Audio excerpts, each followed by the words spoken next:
Hey guys, it's Tanuja here with another Facebook Live session. And today we're going to be talking about IBS, but in relationship to the elections that happened last night. And, it was very interesting when this conversation came up in another group that I was in. There were a lot of questions around IBS and if that, if people had flare ups. And if they experienced worsening of their symptoms because of all the stress that people have been experiencing when it comes to the elections. Now, I really don't want to go into the details of the elections and what I think about it because I think there has been enough said out there. I don't need to add anything different. I really, though, do want to touch about stress and how it affects IBS or just any digestive symptoms. So that's what I wanted to talk about today. And for those of you who don't know me and who have just stumbled upon this live video, I'm Tanuja Dabir. I'm a registered holistic nutritionist, and I enable stressed, on-the-go busy bees go from overwhelmed, body shy, and tired to being confident and energetic and live their best life. And I am a digestion whiz. I do focus on digestion, which is why I'm going to talk about digestion today. So it might sound funny to you when you probably have read the title here, did the elections flare up your IBS? But it is true. Whenever we are stressed, our digestive system kind of goes wonky, right? And you might have experienced it firsthand, whether it is, a flare-up in your digestive system, in your symptoms like heartburn or gas or bloating, or if you have a condition like IBS, then you might experience a flare-up. So why is that? What is the connection between stress and IBS or digestive system? And the connection is deep and it's very important, and I really wanted to talk about that today. You see, digestion is a very important, obviously, system and function in our body, but it is also one of those systems who consumes a lot of energy. So whenever we eat food, in order to digest those foods, we require a lot of energy. And think about it, like from the time we are born to till the time we pass away, we eat a lot of food. So our digestive system is going through a lot of food, right? It has to process all that is coming its way, whether it's healthy or not healthy, whether it is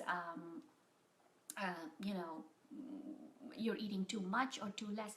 Either way, the digestive system is handling a lot of stuff, right? So with that said, the fact also is that it's such a it's energy consuming functioning. It almost takes up about 10 to 15% of your entire energy reserves to process the food, right?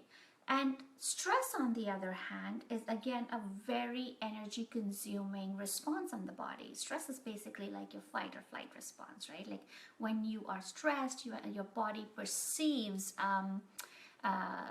a danger from which it either is asking you to run away or it is asking you to stay there and handle it.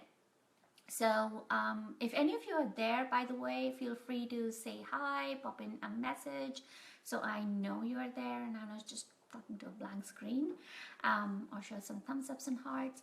So anyway, getting back to stress. So stress is also a very energy consuming function of the body.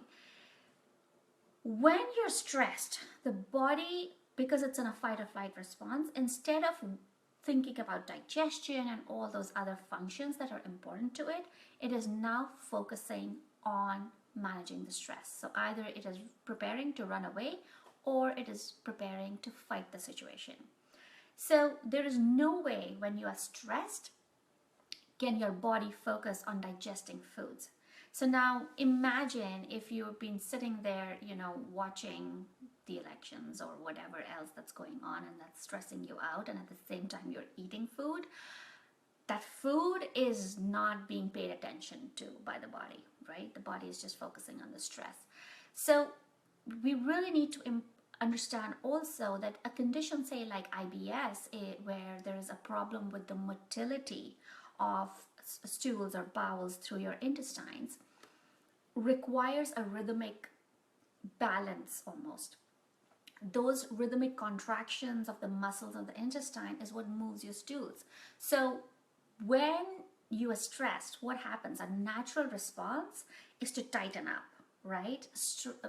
We fear things, and with this, there was a lot of anxiety, there was a lot of fear, there was all of those things which tighten you up, which you almost hold up, right, in your body, and that affects the muscles of your intestines. So that could cause a flare up in terms of maybe aggravating your diarrhea or causing more constipation. Oops, I got a call, so it looks like I was disconnected or not, maybe. Anyway, here I am. So what was I trying to say?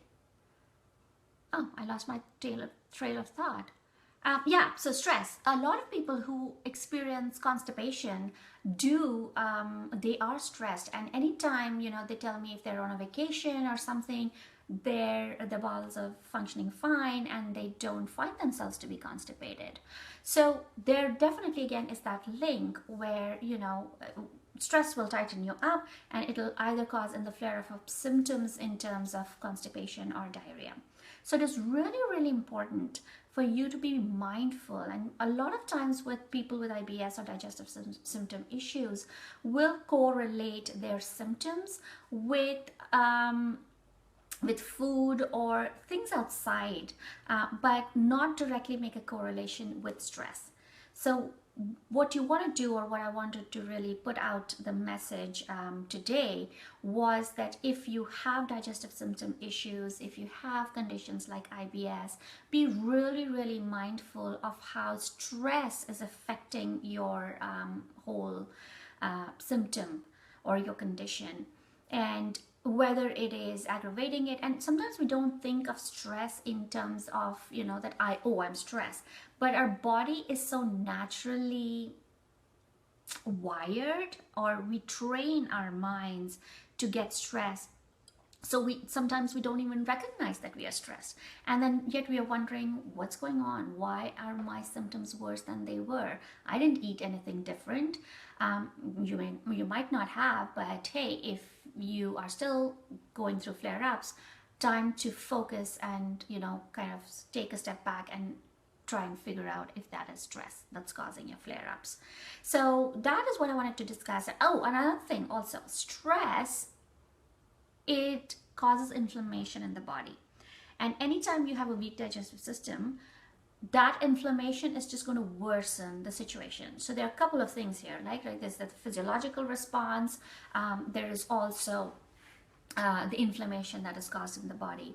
And if you are regularly stressed, either by work or family or circumstances, or you're just a natural worrier, or you get anxious very easily, then there are a couple of nutrients that you should be making sure you have, especially in supplementation form, because they might be at a higher dose than from just getting from food. And one of those is vitamin B's. Most of your vitamin B's are depleted when the body is stressed, right? Like the body uses up our stores of vitamin B very fast at times of stress. So that is one of the things that you definitely want to include in your daily dietary or supplemental regime. The other thing you want to take is omega-3s. Omega-3s are very, very helpful in fighting inflammation. So that again, because we are stressed and we are using up our stores of vitamin B's, because we are causing inflammation in the body, you want to make sure that vitamin B's and omega-3s are an essential part of your diet.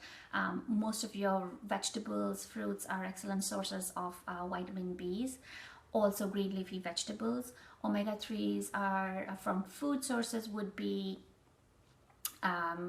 salmon, flaxseed, the name is escaping me. hemp hearts, sorry. Yeah, hemp hearts, flaxseed. What else? A lot of fish sources like mackerel and sardines are rich in omega-3s too. So you might want to include a lot of these foods in your diet. If not, supplements are always present, readily available in the market, so you can go get some for yourself. So that's all I wanted to talk about. Hope you enjoyed today's live stream, and we'll talk soon. Oh, by the way, if you are suffering from IBS, I am going to be going live, taking a webinar on IBS. I'll be posting a link to it in the comments. So make sure you register yourself, attend the webinar. It's at 6:30 p.m. tomorrow PST. Even if you're unable to attend live, make sure you register, because you will be getting a replay. But that's only if you register. So make sure you check that link out and register for the free webinar. And you can ask questions. I'll be taking live questions as well. It should last about an hour to an hour, 15 minutes, but I will stay as long as there are questions and answer all those for you. So if you're listening to me, give me some thumbs up, give me some hearts, let me know that you're listening, and yeah, I'll touch base with you soon. So take care and have a great night. Bye for now.